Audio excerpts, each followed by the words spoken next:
morning guys! Today's video guys, atong tudluan si MD sa pag-istorya og sakto.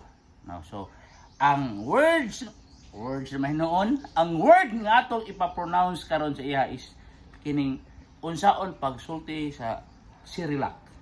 Karang sakto dira, ato siyang tudluan. Sige boy, awata ko MD ha. Kani mo ni akong apo ha, apo, anak di. Apo ka, anak? Ha?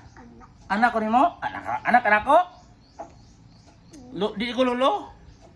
Lolo kokoy mangkugo. Lolo kokoy. Okay, usa ko? Papa, okay. So, ang atong ipa-sulti sa iya og tarong guys, ang Cyrillac. Okay, na. Cyrillac. Cyrillac.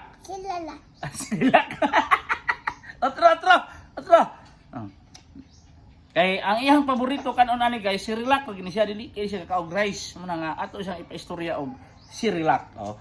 Ang atong goal karon og maka-istorya siya sakto og Cyrillac, makakaon siya og Cyrillac.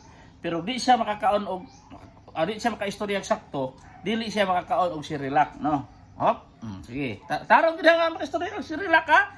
Otro. Cyrillac. Otrohon pa ginato. Cyrillac.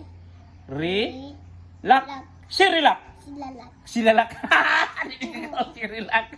Cyrillac tong yun. Last na lang, last. Cyrillac.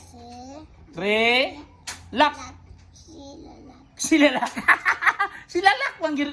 Okay ma. So ang iharo na ni ma, mag-rise ni siya ma. Kay wa siya ka pronounce sa Cyrillac. Okay. Okay, sige tagag chance.